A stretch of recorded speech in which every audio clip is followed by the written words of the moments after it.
Hello, RailCats fans, and welcome back to another episode of RailCats Talk podcast. I'm your host, Kyle Slavedich, and another another another loss where we don't score a single run. Now, I'm not as disappointed in this loss as you would say the last game against the Chicago Dogs, because that one was just that was a game that was just horrendous. You forgot about it, you know. Just it is what it was, you know. um, I have to give you know, some big props to the Cougars, Kane County Cougars pitcher Ben Allison for having a perfect game through, what was it? He gave up the walk in the top of the sixth, and then had a no hitter all the way up to the top of the eighth. So he pitched outstanding. He got the win. He had 8 innings pitched, one hit, one or two walks. He ended up walking two people. He walked Burgess as well in the eighth. He had after he gave up the double. He had 6 strikeouts. He was stellar. Even Sheeks, I have to give props to Sheeks as well. Yes, he gave up 2 runs, but only one of those runs were earned. He had 3 strikeouts, 1 walk, pitched 5 innings, gave up 5 hits. Nothing like too crazy for John Sheeks there. I mean, Eisenbarger came in as well. He pitched very well. He gave up 1 earned run, struck out 1, pitched 3 innings, but he still had a very good day on the mound. I think both teams had very good days on the mound. It's just when you start out the game giving up a first error, it always seems to set the mood in the game. When the first hit is made and it's an error, from there it just kind of ravels into not so good thing. I mean, the RailCats had three errors and the Cougars had none. Like, who's gonna win that game 9 out of 10 times is probably gonna be the Cougars. Sorry for all the coughing. Dang, I wasn't coughing before. I got up, moved around after the game, and all of a sudden now I'm coughing. So just ignore my coughing. I mean, the thing is, when you look at the stat line here for the RailCats, at least on the offensive side, we'll break down the offensive side, and then we'll look at defensive side afterwards. I mean, you only gave up, let's see, 1, 2, 3, 4, 5 strikeouts. I guess I could look at the pitch line. I mean, they had seven total strikeouts. I mean, but they weren't terrible strikeouts. You might argue Woodward and Lingua's strikeouts in the third and first were, no. I hate no look strikeouts. I absolutely hate it.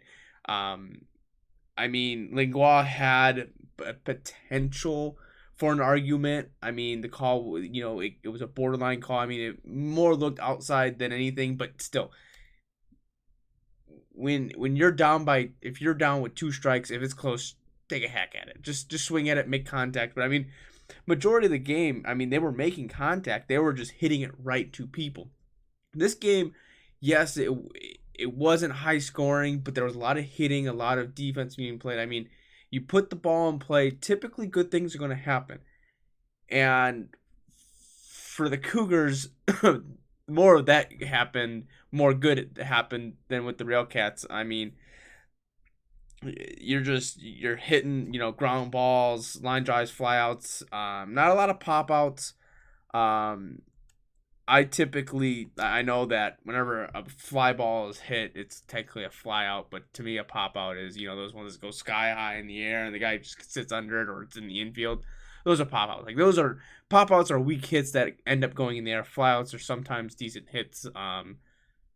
Either right to someone or something like that. It's one of those. I think they had. It looked like I marked down one pop out. I mean, you only had 2 backwards Ks in this game. I mean, the strikeout, the RailCats were so aggressive. I mean, Allison went all the way up until KV Edwards batted in the bottom of the third, and he was throwing nothing but strikes. They were, you would look at the counts here, 0-1, 0-2, first swing, first pitch swinging on Cruz there. Same with Walraven in the second. So did Burgess in the second as well. I mean, and then Olin was 0-1. Like you can't be so aggressive. Like, yes, Allison was throwing strikes on. Like he was putting him in there. He was getting contact, and that's just the kind of pitcher he is someone that's going to put the ball in the strike zone. He's going to make you swing the bat. But you can't just always, if the first guy goes up there and you right down the middle of the plate, go right ahead and swing it. But then after the second guy does it and the third guy does it and nothing works, maybe you should take a breather, relax. I know they haven't scored in 2 games, the game before, and then they scored a boatload of runs in the first game, then they don't score any, in that first game. Still need to be a little bit more patient. I mean, the more patient you are, the more you're going to drive up the pitch count, and the more unlikely you're going to get something in your favor, which you saw later in the game when they eventually started driving up the pitch count. I know KV Edwards in the 6th had a lot of foul balls, full count. Then Devion Williams came in and got a full count and ended up walking. Lingual had a handful of foul outs, or not foul outs, but fouling the ball out of play. A handful of those, then he ended up striking out. But then, you see the walks. I mean, even Olin's hit was a 2-2 kind. I think there was a handful of foul balls in there as well. But then, then you bring it up with a walk after that. I mean, Allison, I believe it was until the 6th, he was at 49 pitches. Like, up to, even before that, he was very low. Like, he could have gone the distance with this perfect game. And then he gave up the walk, and then the hit, and I think, then you started to drive up the pitch count. But you see, I've always seen it, if a pitcher goes out there and he throws under 10 pitches in an inning, he's throwing a great inning. Like, that's the inning you want. By the time that your pitcher hits the 7th inning, your starting pitcher, you want to be under 70 pitches, right? That's how I kind of look at it. That's how I like to look at it. If he's not, that's not realistic. Not a lot of times that happens, but that's the kind of mark that you're aiming for. I mean, if you throw an immaculate inning where you throw 3 strikeouts and they're all down the middle of the plate and you strike everyone out, like, that's the goal you're kind of going for. Then you cut up, I would say on average, you're looking at maybe a 15-pitch inning is where you're kind of looking at for your hitter or for your pitcher. That would get you about the 7th inning with, that kind of pitch count. But if you're at the 6th inning and you're just now throwing like 45 pitches, you're throwing one heck of a game. And there's a reason that was a no-hitter going into that far. I mean, you got to be a little, I think the patience needs to be there. They're making solid contact. When you look at the game, you can't say, oh, well, they're just swinging at crap. They're just striking out left and right. I would like to see a lot more walks from this team. I would love to see the walks. Only walking twice, and you look at the pitch count, how many pitches, you're seeing the ball, but you're making contact. You're not, it's like one way or the other. They're either really aggressive or they're not aggressive, and then they fall in the count, and it's hard for them to battle back. There's not a lot of battling back. Not until a little bit later in the game when, Allison was starting to kind of lose a little bit of his control. Stuff wasn't quite there yet. But I just think that, you have to find a happy medium. And I know I talked about in last podcast, Lingual should be up, and he's back down in the 9th, and he strikes out 3 times.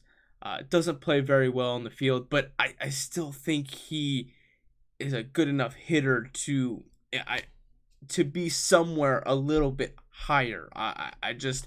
I'm looking at everyone's average, and I just I know Wall Raven was a rock for us last year, but he's batting in 077.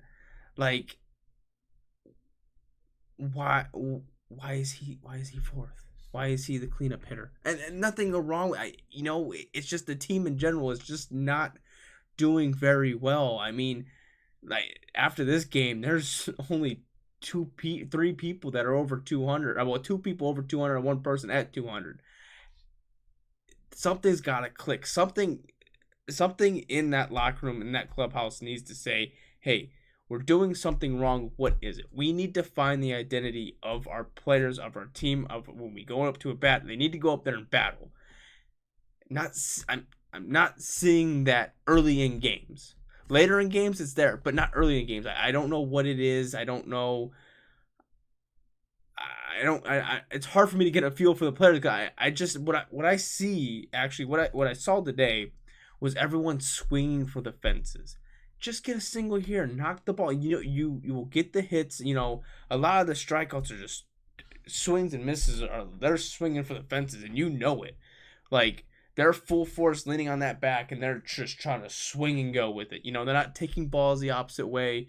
They're not taking what the pitcher's giving them. Is what I guess what I'm getting to on that point. And I just like to see that a little bit more. I know last year we weren't a power team. You bring in some people that have power. I know even Javian Williams came in. He did an interview on the pregame show, and he said, his secret is I got some power too. And yeah, it's great to have power. Everyone wants to hit a home run. You would love for every guy in your lineup to hit 20 home runs in a season. That's just not going to happen, right? You gotta know your structure. You gotta know what you're doing, and you just gotta play baseball. Don't. I get everyone is fighting to get to the major leagues, are trying to get their contract purchased by a major league. I get it. I completely understand. And that's what you want, that fight. You want that drive. And that's what you see from these players is you see that drive. But if I'm a major league team and I'm going, okay, this guy has 5 home runs, but he's batting a 150. Okay, that's cool. You're batting a 150 and you hit 5 home runs. All right, you got all the power in the world, but it's either swinging or you're striking out. Like,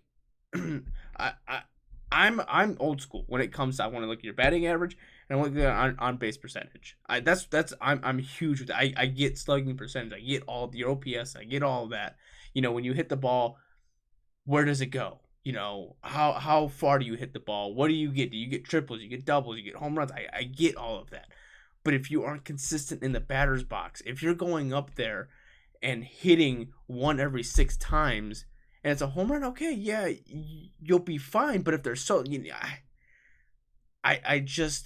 but that's not every 6th time are you up to bat are you going to hit a home run. It's going to be more than likely every 12th, 13th, 14th, 15th time you're going to hit a home run. So, yeah, you may be hitting singles after that, but you're going 1 for 6. You're not helping out the team. And I know that's where slugging and all that comes into play, but I would rather take a guy that's batting .333 and hitting nothing but singles because at least he can get on base, and then that provides a runner for the power hitters behind them. And people that can take walks. I love seeing a guy with an outstanding on base percentage because he gets on base. He's on base. Like, anything, you're putting more pressure on the defense. So I love put a guy on and get to second, steal. Perfect example. I guess yes. Yeah. I guess by the time this comes out, it'll still be yesterday. Yesterday, I'm watching the White Sox game, and it's, I think, the 3rd inning or whatever, and Engel gets on. He steals second, or he gets a double, steals 3rd, and then Vaughn comes in and hits a ball to right field, and far enough for angle to get in and scores. That's perfect baseball right there. That's the kind of baseball I like to see. It's small, it's simple. You get a speedy guy on, he gets a double, he steals third, your guy comes in, cleans it out, and gets an RBI. Like that's a run. That's a run. It's not may not be the prettiest thing in the world. Vaughn could have had a home run. It could have been a 2-run shot, but he didn't. But he got the guy in. But that all stems on angle making that push to do that. That's smart baseball. I would like to see more of that kind of approach and not just trying to swing for the fence and get the ball out every single time. That's when I look at their batting averages, that's what I think they're trying to do is hit the ball out of the park every single time. You have a lot of flyouts to left, a lot of flyouts to center. Like they're putting good wood on everything, but they're either getting under it or they're not having enough power to do it. They're just get into the gaps. I mean, flipping onto the defensive side of things, let's see. Kane County had 8 hits, and only a handful of them were really. A lot of these fielder choices they kind of got mixed up in here in the first handful of innings. I guess you had a double here, 2 doubles, a single. Scoring was kind of weird today. There was a lot of fielder's choice that were errors, and they kind of got readjusted or whatever the case may be. There was a bloop single. There's singles and doubles, singles and doubles, singles and doubles. Yeah, you only scored 3 runs, but then the pitching came in and shut out the rest of the team. And there was a handful of errors that Linkwall had 2 errors. I don't think that the Woodworth one cost them the first one. But there was a handful they could have turned a double play. It didn't really turn out that well. There's just a lot of mistakes, you would say at least. But it didn't look like Linkwall's errors hurt them in any fashion. So that's a positive. But I defense, you start off in the wrong foot, and it just kind of sets the tone for the rest of the what's the word I'm looking for? Rest of the game. That's what you have out of it, and it was still a very good game. And it sucks that John Sheeks gets the loss because he pitched a very good game, giving up 2 runs. It don't matter if they're earned or not. Okay, he gave 1 earned run, but he still played a heck of a game. Even Eisenberger came in and gave up 1 run, but he still pitched 3 very good innings. Like it's going to be the same thing all year. This team is built on pitching. They're going to give up 3 or 4 runs a game, and that's fine. You're going to see that across the league. That these teams are going to give up this 3 or 4 runs in a game. It's just going to happen. It's the league that that they're in. It's going to happen in major leagues. Like you're going to expect runs coming across the board, but the offense is just not that. I don't know if it's a timing issue, what the deal is with the offense, but that's the big sore spot in this team right now is the offense. Like the pitching, it may turn to a bad thing eventually in the clubhouse where the pitchers are going to be like, guys, like, we're out here dominating and you guys aren't helping us out at anything. Or it'd be vice versa. And, maybe the pitchers are going to, help out or whether I don't know how they're going to do it, but something needs to be figured out. But I guess I would take a 3-0 loss and play the game that they did. I'm not saying that they played a terrible game. That's far from a terrible game. They had a very good game, just couldn't muster any hits. The Cougars found the spots that the RailCats weren't, and the RailCats found where the Cougars were. Like that's what the game comes down to. Is that's exactly what happened. It was a fun game to watch, and it got very interesting there at the end of the game when Olin got that leadoff double.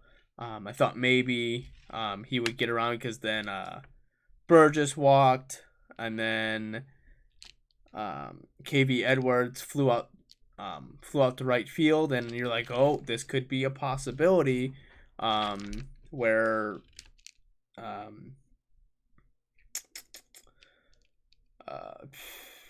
wow. Where Burgess was on, or not Burgess, Olin was on third, and all Davian Williams had to do was, find a spot for the ball to go, get on base, and, it would have been a 2-1 game at that point. And he ended up grounding out to second, and it was a close play. Like, it was a very close play. It could have gone either way, but they ruled him out at first, and I'll rest him there as history. Another shutout game, and then KV Edwards, by the way, had a beautiful Javion Williams type catch, but it was his own KV Edwards. Did I say KV Williams? There's so many Williamses and Javians and Davians and all of this stuff. KV Edwards, if I mispronounced the first time, had a Javian like catch in left field, diving catch towards the foul line, laid out full extension, made a beautiful grab in the first great step. It was a line shot. Like he had the speed and the first step. And I know he's been playing third, but he did spectacular in the outfield. I can't find any flaws in our outfield. That's the one great pitching, and our outfield, the speed and the ability to read the ball has been outstanding for the RailCats. And like I said, you get in the outfield and that ball is you're semi able to catch it, they're gonna catch it. It's just been great. The infield's more stressful. There's a lot more errors that can end up happening, and it's a tough spot to be. The infield, tough spot to be in. Outfield, you feel a little more relaxed out there, and you can read balls better and make better plays. So what you would expect in the outfield being that far away, but still not going to deny it from KV Edwards. He had a stellar catch and another gem in just a handful of games for the RailCats outfield. It's been good. It's been fun. So looking at tomorrow, the game's actually at 11 o'clock tomorrow, Central Time. I guess they're doing a school day kind of thing at Kane County at their field, so that's why it's such an early game. I won't be covering it. I may come home and rewatch it. It may come out with the podcast. I'm not sure. And then Thursday is going to be a tricky one. I work from 1:30 to 9, so I don't know if I'll be able to watch, because then I'd work in the morning at 7. So I kind of gonna come home and then sleep. So I don't know what I'm gonna do there. And then Friday's the home opener. I'll be at the home opener, so I don't know if I'll have a podcast after that. So I'll see. I don't know where I'm gonna be at on the podcast wise. I may wait until Saturday to upload one. I may want do one after Friday. I'm not sure how that's all gonna work out. But I'll get it in somewhere. I'll have a podcast somewhere in the next couple days. If not tomorrow, it'll more than likely be Saturday. So I've appreciated everyone that has come in, commented, liked. Be sure to subscribe, all that good stuff. RailCats go down again in a shutout. It's tough to see, but tomorrow's a new day, and maybe the early bird gets the worm. So maybe we started off the right foot, and you can end up getting a win here and start our way back on the winning streak instead of a losing streak. So that's always a positive. So make sure you follow me on Twitter and Facebook, Instagram, all that good stuff. The link will be down in the description. I'm your host, Kyle Savetic, and this has been RailCats Talk Podcast. I hope you enjoy the rest of your night if you're listening to this tonight, or rest of your day if you're listening the next day. And go Cats.